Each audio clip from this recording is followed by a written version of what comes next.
Fala pessoal, bem-vindos ao canal Legislação de Elite. Hoje a gente vai mergulhar em mais uma análise afiada e o título de hoje é Direito Constitucional Administrativa do Estado, Parte 4. Para quem está aí na trincheira estudando para concurso público, dominar a organização político-administrativa do Estado é aquele diferencial absoluto que garante a vaga.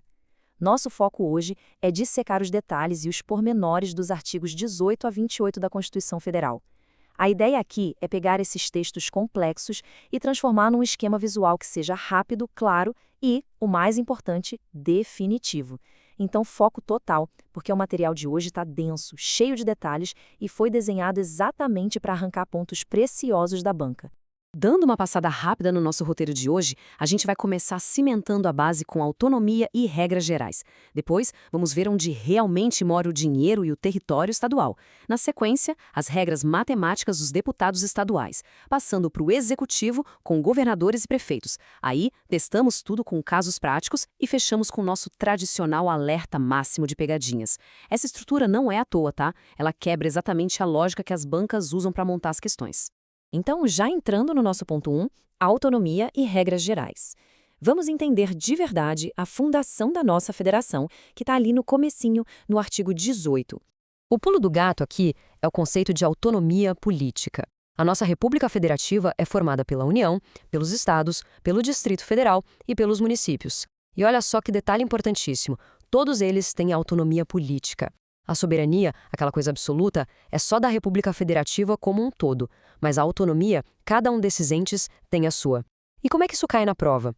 Geralmente através dos famosos 4 autos, que são as capacidades essenciais: auto-organização, autogoverno, autolegislação e auto-administração.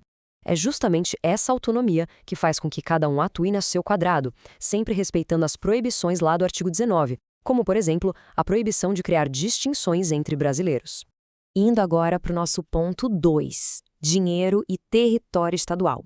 Aqui, saindo da parte mais teórica e entrando nos artigos 20 e 26, é onde a brincadeira começa a ficar séria e onde as bancas adoram fazer confusão. E por falar em confusão, essa aqui do parágrafo 1º do artigo 20 despenca em prova.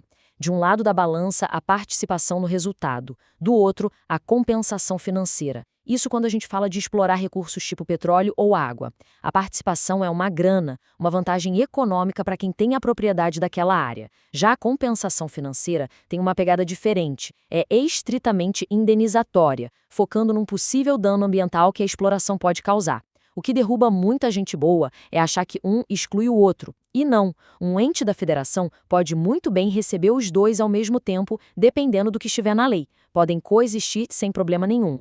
Ainda no artigo 20, tem um número mágico para a gente gravar: 150 quilômetros. Essa é a largura máxima da nossa faixa de fronteira, pensada inteiramente para a defesa nacional. E sabe qual é a armadilha aqui? É não prestar atenção no tipo de fronteira.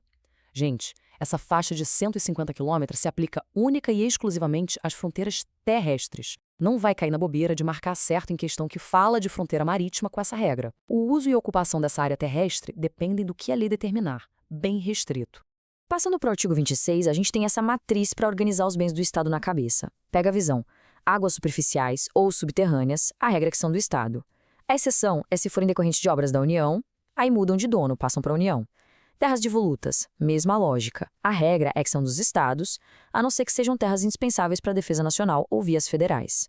Mas o alerta que tem que piscar em vermelho na hora da prova é o seguinte: ilhas fluviais, ilhas lacustres e terras devolutas nunca, em hipótese alguma, pertencem aos municípios.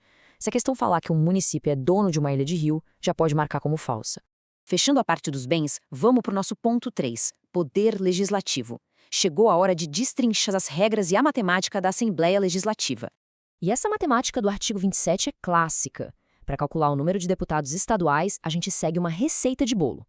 Passo 1. Pega o número de deputados federais daquele estado, lembrando que o mínimo constitucional é de 8 e o máximo é de 70. Passo 2. Se o estado tem entre 8 e 12 federais, a conta é mamão com açúcar. Basta multiplicar por 3. Agora o passo 3. Se passar de 12 federais, aí a gente usa uma fórmula. Pega uma base fixa de 36 cadeiras e soma com a quantidade de deputados federais que passar do número 12. Escutando assim parece meio enrolado, mas seguindo essa lógicazinha visual do passo a passo, não tem erro. E sobre o funcionamento da Assembleia Legislativa, tem umas diretrizes que a gente não pode esquecer. O mandato dos deputados estaduais é o padrão de 4 anos. O salário deles, o subsídio, tem um teto de chumbo, no máximo 75% do que ganha um deputado federal. E aqui vai uma armadilha perfeita, iniciativa popular estadual. Lá na Constituição Federal, as regras para leis federais têm porcentagens exatas. Mas no âmbito estadual, a Constituição delega isso e diz que os requisitos vão ser definidos por lei estadual. Ou seja, a Constituição Federal não trava esses números para os estados. Indo direto para o nosso ponto 4, o Poder Executivo, puxando lá no artigo 28, aqui o cenário tem atualizações quentíssimas de calendário que todo examinador adora colocar na prova. A atenção dobrada nessa emenda constitucional número 111 de 2021, porque ela mexeu no vespeiro das datas de posse. Acabou aquela festa de todo mundo assumir no dia 1º de janeiro. A escadinha agora é a seguinte: prefeitos e vice-prefeitos continuam tomando posse no dia 1º de janeiro. O presidente da República e o vice agora é no dia 5 de janeiro. E os governadores e vice-governadores fecham o ciclo no dia 6 de janeiro. A gente tem que gravar essas datas porque tropeçar na emenda 111 é dar ponto de graça para a concorrência.